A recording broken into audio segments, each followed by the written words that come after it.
entendeu? Mas aí que entra uma discussão interessante, porque a profissão de cientista, a, a primeira vez que a palavra cientia, né, do latim foi proposta, foi na Grécia Antiga, que a palavra cientia é conhecimento. Ah, Até então, nem se pronunciava a ideia de um cientista. E nós sabemos que existiam cientistas. Algumas pessoas consideram eles filósofos, que é uma pergunta interessante. A filosofia é ciência? A filosofia não é ciência? Né? Tem gente que não considera a filosofia ciência e existem pontos que consideram a filosofia ciência. De que uma é importante para a outra, sem dúvida nenhuma, isso é indiscutível.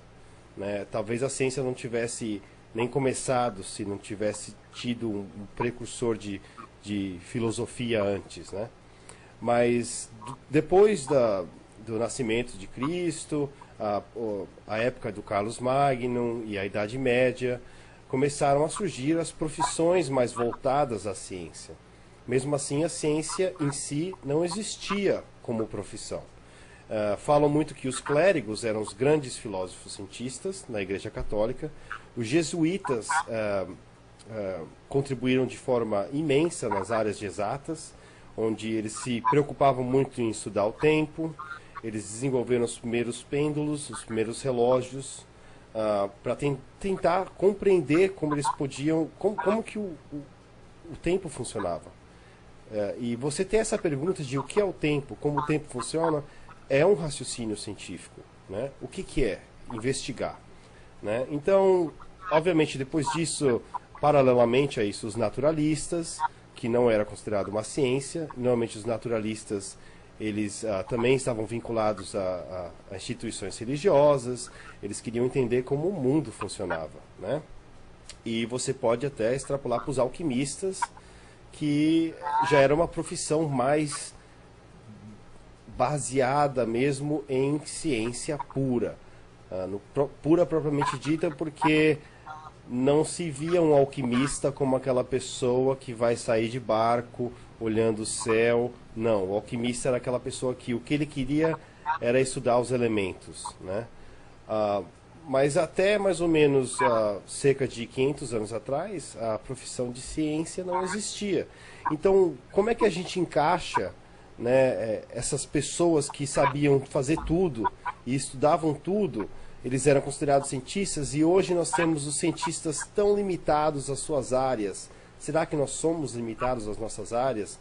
Ou o mais importante é realmente o método científico? Né? O que um cientista precisa ter para ele ser científica? É um cientista, um diploma ou o método científico? Ou a forma de pensar? Como é que a gente separaria isso? Como é que a gente classificaria isso? E mais importante, como é que a gente tornaria isso legal como uma profissão do governo brasileiro? O que você acha, Bernardo? Eu acho que tem várias formas de ver a definição de cientista. Eu acho que nenhuma delas é necessariamente certa ou errada. No caso dos Estados Unidos mesmo, por exemplo, eles consideram o papel do cientista aquele que está tentando resolver um problema prático por meio da ciência, uma abordagem nova de um problema existente, mas você substitui um processo atual por um avanço tecnológico, por uma fórmula química nova, por um algoritmo de computador diferente, ou, enfim, infinitas possibilidades.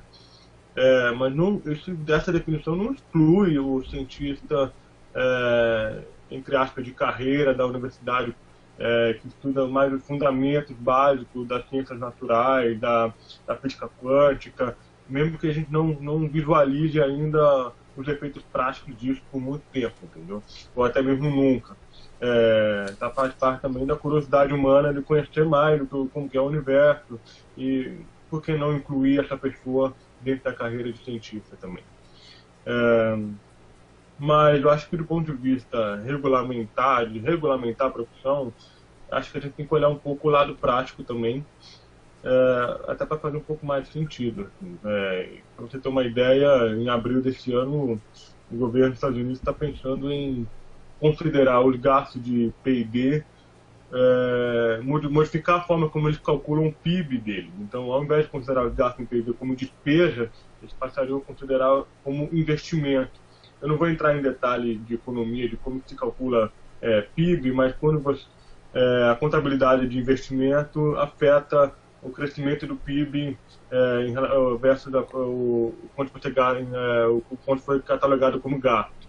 Mas ao você mudar o critério de transformar ciência ou pesquisa e desenvolvimento de despesa para investimento, aí você passa a ter um salto de até 3% do PIB americano só porque está investindo nisso, porque os Estados Unidos também libera muito em pesquisa militar, investimento militar, muita robótica, muita computação e por aí vai. Então, as empresas acabam liderando muito isso. A Coreia do Sul, por exemplo, proporcionalmente é quem mais investe, Israel é quem mais investe proporcionalmente. 4% do PIB de Israel é gasto em pesquisa e desenvolvimento. Nossa, 4%? 4% do PIB de Israel. Logo depois vem a Coreia do Sul com 3,8%. Coreia do Sul, em 1950, estava no mesmo patamar que o Brasil em termos de educação nível básico e fundamental. Se não pior. Porque tinha acabado de sair de uma guerra que até hoje continua por aí. E hoje não precisa nem falar muito da Coreia do Sul, é só pensar em quantas empresas de automóveis estão saindo de lá, eletrônicos, e além de ter a internet mais rápida do mundo, e a mais barata também. Tá, mas então você está querendo dizer que não só regulamentar, mas como incentivar muito ajuda o desenvolvimento de um país de uma forma impressionante e gastar o dinheiro direito. Regulamentar é apenas a ponta do iceberg, né? Eles consideram a inovação tecnológica, a inovação científica, como algo crucial para o desenvolvimento humano, como uma política de Estado, como uma coisa muito mais profunda, entendeu? Então, assim, a criança, desde o começo, já tem interesse por ciência na escola, entendeu?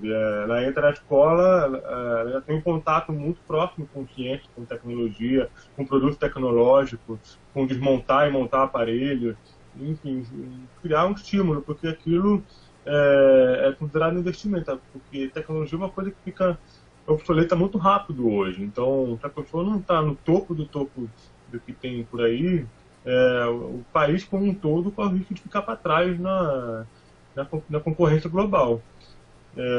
O Brasil tem muito dinheiro investido, o dinheiro estatal ainda por cima. Muito fomento à inovação, muito fomento à tecnologia, muito fomento à startup. Eu acho que o que trava muito o Brasil é não gerar tanto interesse nas crianças em ciência e tudo mais, e a burocracia de como você pega esse dinheiro que está aí disponível para as empresas. Se você tem uma startup na área de biotecnologia, na área de agricultura... Eu posso falar isso. Eu posso falar isso. Tem mais informação que eu. Pegar esse dinheiro e depois fazer auditoria, porque o dinheiro público no Brasil, o dinheiro público tem que confirmar se você está usando de forma correta. Acaba gerando etapas burocráticas, e etapas burocráticas nada mais é do que um atrito, né? E quanto mais atrito você coloca, menos esse dinheiro vai se transformar em uma pesquisa, um desenvolvimento, uma carreira de alguém. Tem gente que constrói carreira em cima de uma pesquisa, né? Mas se você coloca barreiras e cria atrito para isso, você acaba desperdiçando um dos maiores ativos, que é o tempo, né? Isso é um absurdo. Eu posso falar isso que o Bernardo está falando como exemplo, porque eu já fui atrás de fomento, né, para startup, e entre escrever o projeto e receber o dinheiro levou mais de 1 ano e meio. Entendeu? Então eu fiquei aguardando para vencer as etapas burocráticas. Isso me tomou um tempo que eu podia estar desenvolvendo o próprio produto que eu estava pedindo dinheiro, entendeu? Então, no Brasil é assim, né? Se você não é o cientista renomado e você tem dificuldades enormes para você vencer essas etapas burocráticas para conseguir as verbas que estão disponíveis por aí. Mas esse é um ponto interessante, porque, como a gente falou anteriormente, o número de pessoas que estão sendo formadas agora aumentou muito em relação à quantidade de pessoas que foi formada anteriormente.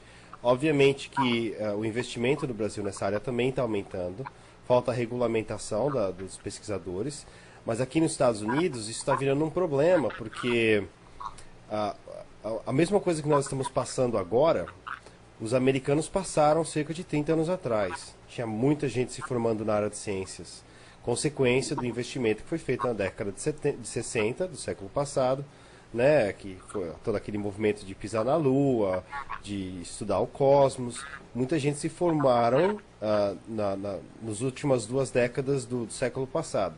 Hoje, tem muitos pesquisadores sendo formados e os Estados Unidos está desviando o fomento público para os novos pesquisadores. E os antigos pesquisadores não estão sabendo o que fazer.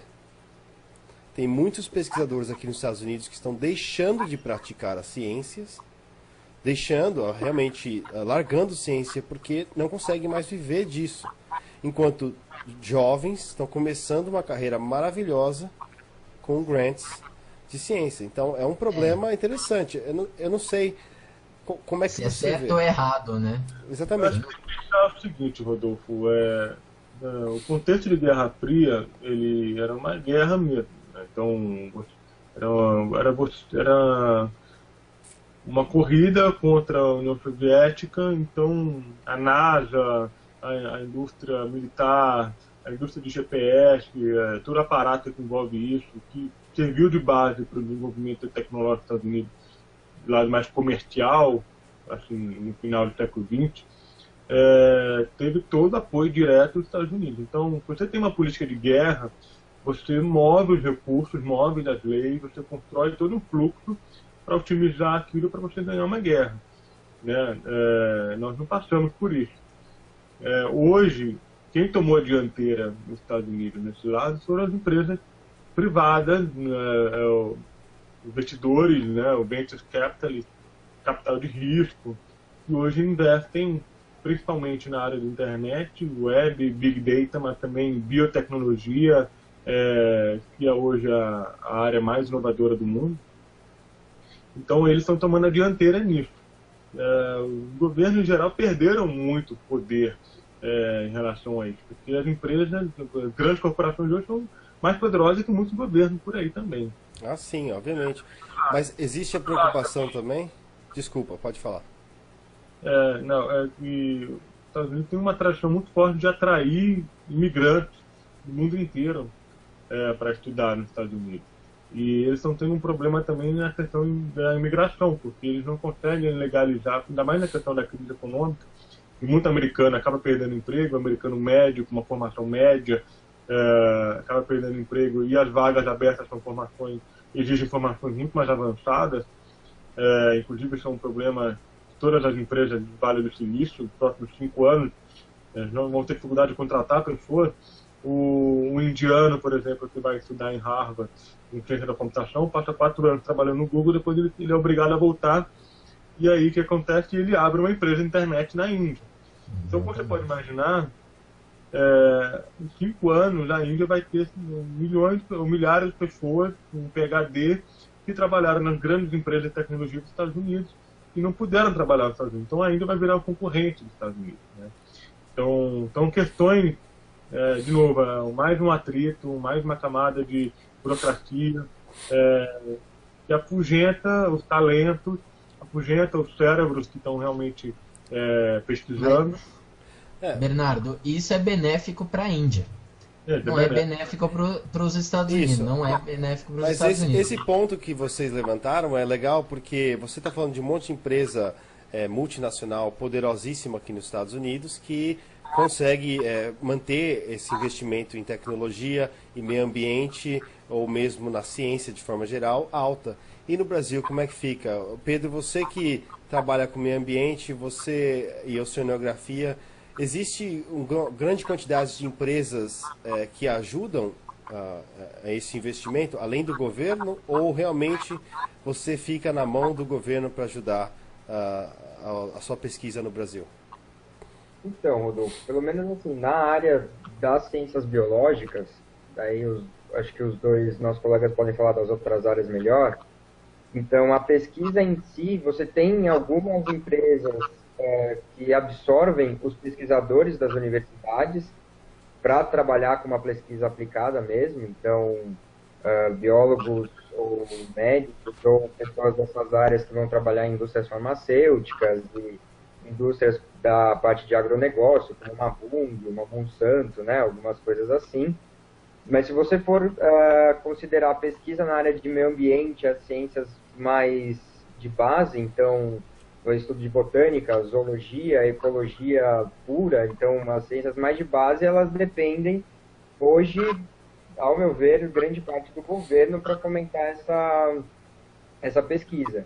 Então, no Brasil, ou pelo menos assim, nas universidades públicas, que eles fazem, onde é feita a grande parte da pesquisa de base no Brasil, elas dependem basicamente de recursos públicos. E é fácil de conseguir esses recursos?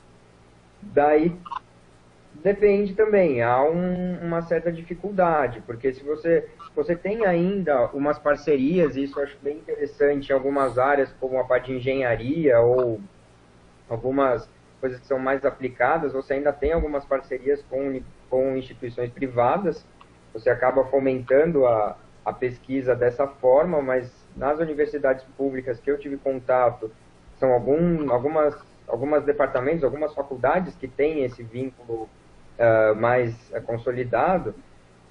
Para o pesquisador, para o jovem pesquisador que segue uma carreira acadêmica no Brasil, você fica à mercê da disponibilidade de recurso do governo para começar a sua carreira. Então, e você acaba dependendo, assim, pelo menos no início, no seu mestrado, no doutorado, de bolsas de estudo que não têm um valor muito grande. E esse é um problema então, grande. Eu acho que assim, o problema isso é um problema bem grande. Na verdade, eu acho que assim, você estava comentando do aumento do número de pesquisadores e de doutores nos últimos 10 anos. Então, eu conversava com os meus professores, eram poucas as pessoas, primeiro, na idade dos nossos avós, por exemplo, ou um pouco mais velhos que nossos pais, que tinham acesso, às vezes, à universidade. Então, era uma fatia da população muito pequena. Na geração dos nossos pais, isso já mudou um pouco. Então, a população começou a ter mais acesso e hoje você vê que uma fatia muito grande da população consegue ter acesso à educação superior. Claro, isso é uma fatia pequena se você considerar o Brasil como um todo, né? E, então, você hoje tem um maior aporte de pessoas para a área científica, para a área acadêmica, só que você ainda não tem, como eu falei assim, você ainda tem um problema de fomento de dinheiro para bancar, para custear todas essas pessoas, na questão acadêmica, né? Então, isso é um problema. Eu acho que, na verdade, se a gente começa a discutir educação e o desenvolvimento científico e a ciência advém da evolução da educação, você começa que o Brasil tem um problema sério com a educação desde a educação primária. Sem falar do incentivo, então, assim, né? É um problema bem marcado. O incentivo em si da bolsa... Sim, porque, na verdade...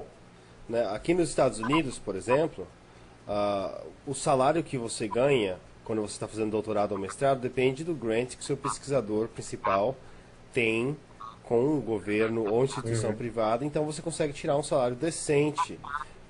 E esse salário que você está tirando, você está pagando imposto para uma possível aposentadoria. Não que deve-se, de forma nenhuma, achar que isso vai garantir o seu futuro, né? Mas no Brasil, a bolsa de doutorado não só não te garante um investimento no seu futuro, assim como também impede que você faça outras coisas paralelas, né? Você não consegue trabalhar também, certo? Aqui, na verdade, sim, agora vem mudando um pouco o cenário. Então, uma pessoa que ela segue, por exemplo, a carreira acadêmica para virar um cientista, um pesquisador, ela tem uma bolsa de mestrado e depois uma bolsa de doutorado. São bolsas que não são tão grandes, infelizmente, né? Aí, se você for comparar com o salário, às vezes, do mercado de trabalho, ela acaba sendo um pouco inferior. E você, na verdade, não recolhe imposto. Você pode recolher por si só, mas você não... A bolsa não sai o imposto para você recolher o INSS. E quando a pessoa faz um mestrado, faz um doutorado, às vezes eu vi colegas que tiveram problema de chegar aos 30 e poucos anos, nunca ter trabalhado, ter dificuldade de ingressar numa universidade como um professor pesquisador e ingressar no mercado de trabalho. Então, acaba que, para algumas pessoas, isso acaba sendo uma dificuldade, uma barreira a ser superada, pelo menos na área assim, mais de biologia, que eu tenho esse conhecimento. Em todas as áreas é assim. Eu imagino. Hoje em dia mudou um pouco, porque a regra de você não poder trabalhar fora da sua pesquisa, né, quando você recebe uma bolsa do governo, hoje já está começando a ser um pouco mais maleável. Então, você, por exemplo, estuda um determinado tema, você até pode, hoje em dia, arranjar um trabalho que tenha a ver com o seu objeto de estudo, com a sua profissão. Claro, mas a aprovação disso depende ainda da autorização da agência de fomento que paga a sua bolsa de estudos. Mas, assim, hoje está começando a mudar o cenário, pelo menos que eu tenho visto. Não sei se o Luiz concorda comigo, que ele também Concordo. É acadêmico. A CNPq, ela libera, se eu não me engano, que você use 20% do seu tempo, desde que você tenha autorização do seu orientador, a trabalhar com alguma coisa relacionada, tem que ser relacionada, não necessariamente a mesma coisa. Tem a ver com o seu mestrado ou doutorado ou sua formação fundamental. Por exemplo, eu sou físico, poderia atuar numa área de física. A FAPESP, ela já é mais exigente, né? Ela é uma instituição que ela limita muito o que você pode fazer, tá? E já que está falando disso, vamos partir para uma outra abordagem. Quando você assina o termo de outorga de uma bolsa, eles falam o seguinte: você não pode deixar de fazer o seu trabalho, né, o seu trabalho de doutorado em tempo integral, ou seja, você tem que estar em tempo integral trabalhando naquilo, a não ser que você tenha uma dessas autorizações. Mas, principalmente, você não pode ter vínculo empregatício. E qual que é o valor de uma bolsa, em média? Depende, você está falando de mestrado ou doutorado? Começando pelo mestrado até o doutorado. 30% hoje, mais ou menos, eu acho. CNPq, né? Acho que a gente... E doutorado é 2.200. 2.200 doutorado. Da CNPq, que é a maioria das bolsas que tem no Brasil é CNPq, né? É um órgão que ele é federal, vamos dizer assim. Ele dá bolsa para o Brasil inteiro. Aí a FAPESP é um pouco mais, na verdade a FAPESP dá um salário variável. Tipo, primeiro ano de mestrado ela paga tanto, segundo ano de mestrado paga mais. E, se eu não me engano, chega a R$ 2.500 a de doutorado no último ano que você está fazendo. Entendi. Bem... pode ver o artigo que eu escrevi no Portal Ciência sobre isso, né?